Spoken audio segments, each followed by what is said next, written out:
نحمده ونستعينه ونستغفره ونعوذ بالله من شرور أنفسنا ومن سيئات أعمالنا من يهده الله فلا مضل له ومن يضلل فلا هادي له أشهد أن لا إله إلا الله وأشهد أن محمدا عبده ورسوله اللهم صل على محمد وعلى محمد أما بعد وقال الله تعالى في القرآن الكريم أعوذ بالله من الشيطان الرجيم بسم الله الرحمن الرحيم يا أيها الذين آمنوا اتقوا الله حق تقاته ولا تموتن إلا وأنتم مسلمون وقال الله تعالى وأن ليس للإنسان إلا ما سعى صدق الله العظيم. Kaum muslimin jamaah Jumat rahimakumullah, tiadalah kata yang paling pantas kita ucapkan selain kalimat alhamdulillahi rabbil alamin atas segala nikmat yang Allah berikan kepada kita. Salam dan salawat kita kirimkan kepada junjungan kita Nabi besar Muhammad sallallahu alaihi wasallam beserta para sahabat, keluarga dan pengikut beliau yang istiqamah di jalannya. Ingat selalu sabda Nabi, man shalla alayya wahida sallallahu alaihi asyara. Siapa yang bersalawat kepadaku satu kali, kata Nabi, maka Allah akan bersalawat kepadanya. Malaikat akan menyebut-nyebut namanya sebanyak 10 kali. Allahumma salli ala Muhammad wa ala Muhammad. Pada pula sebagai khatib saya berwasiat terutama untuk diri saya pribadi, marilah kita tingkatkan ketakwaan kita kepada Allah, yaitu menjalankan segala apa yang Allah perintahkan dan menjauhi segala apa yang Allah larang. Kaum muslimin jamaah rahimakumullah, Allah yang memberikan kita rezeki. Rezeki tidak selamanya berupa uang. Rezeki itu bisa memang berupa harta, namun kadang-kali rezeki itu berupa kesehatan. Rezeki juga kadang berupa ilmu pengetahuan. Makanya ketika kita kecil sudah diajar sejak dini kita berdoa, Rabbi zidni ilman warzuqni, dan berikan kami rezeki fahman berupa pemahaman. Kaum muslimin jamaah rahimakumullah, dalam khutbah kita kali ini kita akan menyebutkan tentang pintu-pintu atau macam-macam rezeki yang Allah sebutkan di dalam Al-Quran. Setidaknya pada pertemuan kita kali ini kita akan menyebutkan 8 jenis rezeki atau 8 pintu rezeki yang Allah berikan kepada kita yang diabadikan di dalam Al-Quran Al-Azim. Yang pertama adalah rezeki yang sudah Allah jamin kepada kita. Ada rezeki yang sudah Allah jaminkan kepada kita. Allah berfirman dalam surah Hud ayat ke-6, A'udzubillahi minasyaitonirrajim, Bismillahirrahmanirrahim. Wa ma min dabbatin fil ardh illa 'ala Allahi rizquha. Dan tidak satu pun, kata Allah, makhluk bergerak yang bernyawa di bumi melainkan Allah semuanya sudah dijamin oleh Allah rezekinya. Wa ya'lamu mustaqarraha wa mustawda'aha. Dia Allah mengetahui tempat kediamannya dan tempat penyimpanannya. Kullun fi kitabin mubin, semua tertulis di kitab yang nyata atau Lauhul Mahfuz. Itu yang pertama, adalah rezeki yang Allah telah jaminkan kepada kita. Makanya ada ungkapan orang berkata, tidak semua orang punya pekerjaan, tapi semua orang punya rezekinya. Imam Malik, beliau memiliki pendapat. Pendapat beliau mengatakan berdasarkan ayat-ayat tentang jaminan rezeki ini, bahwa Allah memberikan kita rezeki itu tanpa sebab. Allah memberikan rezeki tanpa sebab. Ketika Allah menciptakan kita, maka Allah telah menentukan kadar rezeki kita. Maka kata Imam Malik, cukup bertawakal kepada Allah saja dan Allah akan memberikan selebihnya selain tawakal kita tadi. Yang kedua, ada rezeki karena dari usaha apa yang kita lakukan. Makanya Allah berfirman dalam surah An-Najm ayat 39, Allah mengatakan wa laisa lil insani illa ma sa'a, dan bahwa manusia itu al-insan illa ma sa'a, dia hanya memperoleh dari apa yang dia usahakan. Jadi kita kerja dulu, lalu Allah berikan rezeki. Inilah yang digunakan oleh Al-Imam Asy-Syafi'i, murid Imam Malik. Beliau mengatakan bahwa tidak mungkin seekor burung itu akan mendapatkan rezekinya kalau dia tidak keluar dari sangkarnya. Jadi kata Imam Syafi'i berdasarkan ayat ini, orang baru mendapatkan rezeki kalau dia bekerja dulu, dia usaha dulu. Apa saja usahanya, maka Allah yang memberikan rezekinya. Maka ternyata dua ayat berbeda ini juga dipahami berbeda oleh guru dan murid yang sama, yaitu Imam Malik, ulama salaf asli, dan muridnya Imam Asy-Syafi'i.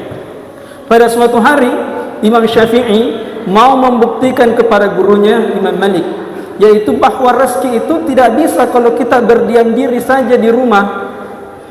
Rezeki itu harus dijemput terlebih dahulu, harus bekerja dulu baru mendapat rezeki. Maka suatu hari berjalanlah Imam Asy-Syafi'i keluar. Maka dilihatnya ada seorang yang lagi memanen anggur. Maka Imam Asy-Syafi'i berinisiatif untuk membantu orang tersebut untuk memanen anggur. Ternyata setelah memanen anggur, Imam Asy-Syafi'i mendapatkan hadiah beberapa ikat anggur. Saking bahagianya Imam Asy-Syafi'i mendapatkan hadiah anggur tersebut. Ternyata beliau bahagia bukan karena anggurnya. Beliau bahagia karena ingin menunjukkan kepada gurunya Imam Malik bahwa dalil yang dia pakai benar, bahwa harus berusaha dulu baru mendapatkan rezeki. Pulanglah Imam Asy-Syafi'i menemui gurunya dengan bahagia membawa anggur itu. Dilihatnya Imam Malik sedang mengajar. Lalu setelah Imam Malik mengajar, datanglah Imam Malik menemui Imam Asy-Syafi'i dengan meletakkan anggur di atas meja. Lalu Imam Asy-Syafi'i berkata kepada gurunya Imam Malik, kalau saja saya tidak keluar dari rumah, maka saya tidak akan mendapatkan anggur-anggur ini. Dia menunjukkan itu kepada gurunya. Dia tidak menyangka Imam Malik mendengar itu sambil memakan anggur yang dari Imam Asy-Syafi'i. Apa kata Imam Malik? Imam Malik mengatakan, saya ingin menunjukkan kepadamu, saya hanya mengajar di sini, tidak keluar dan bertawakal kepada Allah sambil menghayal atau memimpikan makan anggur di terik siang, dan sekarang engkau sendiri yang membawakan anggur itu kepada aku. Ini menunjukkan bahwa rezeki yang telah dijamin oleh Allah akan sampai kepada siapa yang Allah beri. Akhirnya guru dan murid ini dua-duanya tersenyum tertawa karena perbedaan tersebut. Kaum muslimin jamaah Jumat rahimakumullah, inilah yang pertama dan yang kedua. Yang pertama rezeki yang Allah sudah jamin, yang kedua rezeki karena usaha kita. Yang ketiga, ada rezeki karena kita bersyukur. Semakin kita bersyukur, Allah berikan rezeki lagi. Allah mengabadikan dalam surah Ibrahim, Allah mengatakan, wa ista'adzana rabbukum, dan ingatlah ketika Tuhanmu memaklumkan atau berkata kepadamu, la in syakartum, kalau kamu bersyukur, la azidannakum, maka aku akan tambah rezeki itu. Wa la in kafartum, tapi kalau kamu kafar, kafar itu kalau kafir itu orangnya, kalau kafar itu sifat yang menuju seperti orang kafir. Wa la in kafartum, tapi kalau kamu mengingkari pemberianku, inna adabi lasyadid, ingatlah sungguh azabku amat pedih. Maka pintu rezeki yang ketiga adalah rezeki karena kita senantiasa bersyukur kepada Allah. Yang keempat, ada rezeki karena atau rezeki yang tak terduga. Ini rezeki yang keempat, pintu rezeki dari hal-hal yang tak terduga.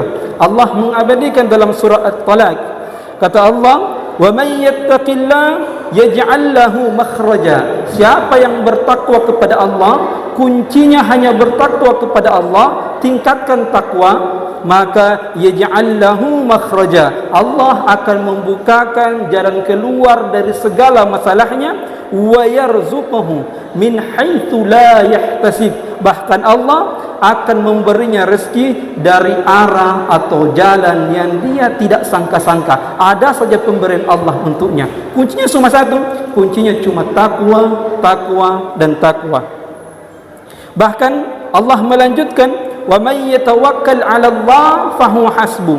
Siapa yang bertawakal kepada Allah, fahuwa hasbuh, maka dia akan dicukupkan oleh Allah. Entah pemberian Allah yang cukup atau hati dia merasa cukup dengan pemberian Allah. Orang bertakwa akan senantiasa merasa cukup. Innallaha balighu amri qad ja'allahu likulli syai'in qadra. Karena Allah akan melaksanakan urusannya dan Allah akan mengadakan ketentuan bagi setiap sesuatu. Yang kelima, ada rezeki karena istighfar. Orang semakin banyak istighfar, maka semakin banyak rezeki yang Allah berikan kepadanya. Allah berfirman dalam surah Nuh ayat ke-10 sampai ke-11, "Faqultu astaghfiru," maka berkatalah, mohon ampun kepada Allah, Rabbakum, Tuhanmu, innahu kana ghaffara, sungguh Allah Maha Pengampun.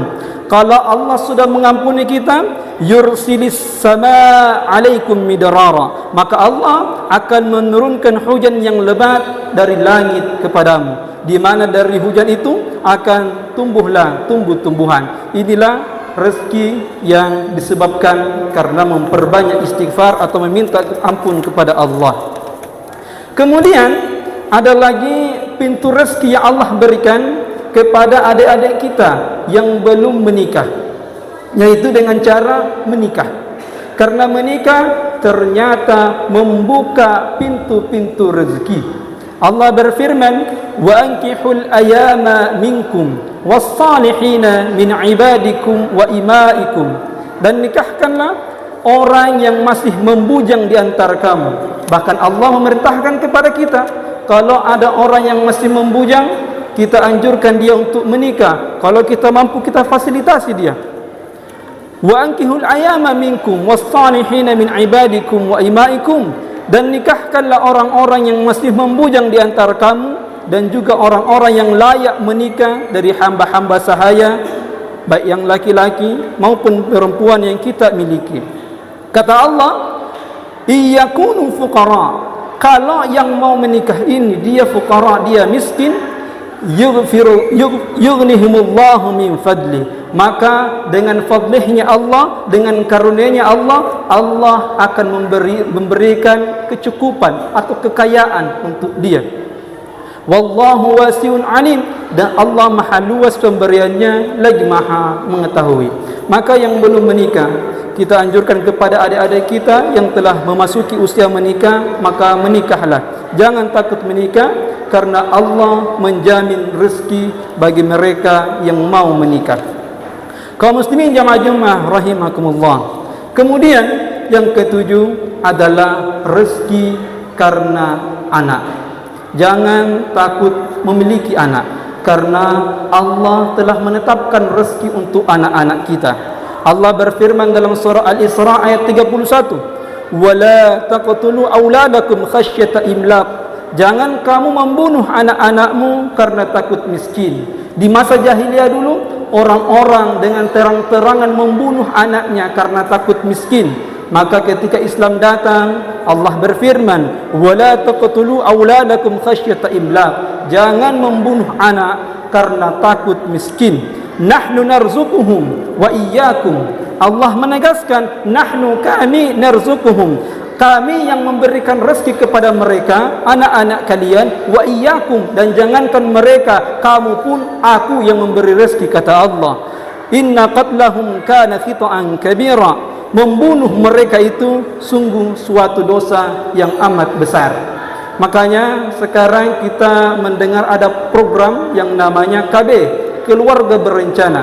Maka dalam fikih, program KB ini memiliki kesimpulan yang besar atau yang utama. Kalau program KB ini kita jalankan untuk mengatur anak, usianya dan lain-lain, karena disebabkan hal-hal yang faktor darurat, maka itu dibolehkan.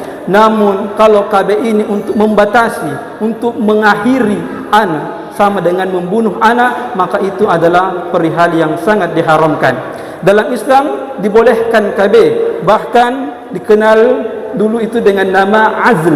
yaitu mengeluarkan sperma di luar dari kemaluan wanita, dan ini yang diperbolehkan. Intinya setiap anak mempunyai rezekinya masing-masing.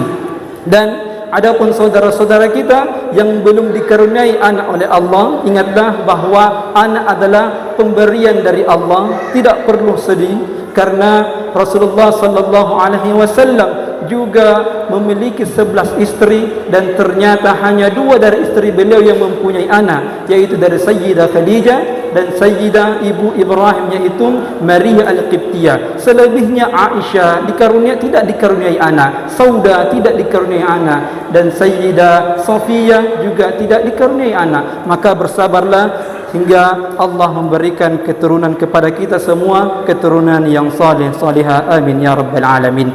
Barakallahu li wa lakum, wallahu sami'un alim.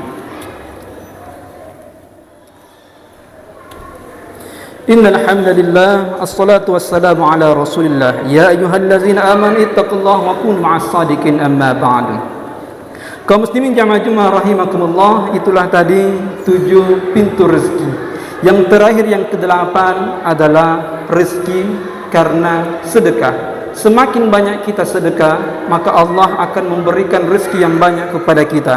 Allah berfirman, a'udzubillahi minasyaitonir rajim, bismillahirrahmanirrahim. Man dzalladzi yuqridullaha qardan hasana fayudha'ifahu lahu adafan katsira. Bahkan kata Allah, kalau engkau meminjami Allah, engkau bersedekah, itu engkau tidak memberi, tapi Allah mengatakan saya pinjam. Dan kalau Allah pinjam, Allah pasti bayar. Allah mengatakan siapa yang meminjami Allah dengan pinjaman yang baik, maka Allah akan melipat gandakan ganti kepadanya dengan banyak. Dan Allah menutup ayat tersebut dengan mengatakan wa ilaihi turja'un, dan kepadanya lah kamu dikembalikan. Apa poin penting yang kita tangkap di sini? Bahawa ketika Allah telah memberikan rezeki yang cukup kepada kita, maka siap-siaplah. Seorang ketika telah diciptakan oleh Allah, telah ditentukan umurnya, telah ditentukan rezekinya. Maka kalau rezekinya telah cukup, maka tidak lain pasti kita akan pulang kepada Allah atau meninggal dunia. Dan semoga kita wafat dalam keadaan husnul khatimah. Marilah kita berdoa. A'udzu billahi minasyaitonir rajim. Bismillahirrahmanirrahim. Alhamdulillahi rabbil alamin. حمدا يعافي نعمه ويكافي مزيدا يا ربنا لك الحمد كما ينبغي لجلال وجهك الكريم وعظيم سلطانك اللهم صل على محمد وعلى محمد رب اغفر لنا ولوالدينا وارحمهما كما ربونا صغارا رب اغفر للمسلمين والمسلمات والمؤمنين والمؤمنات الأحياء منهم والأموات إنك أنت السميع القريب مجيب الدعوات ويا قاضي الحاجات ربنا ما خلقت هذا باطلا subhanaka fakina adzaban nar.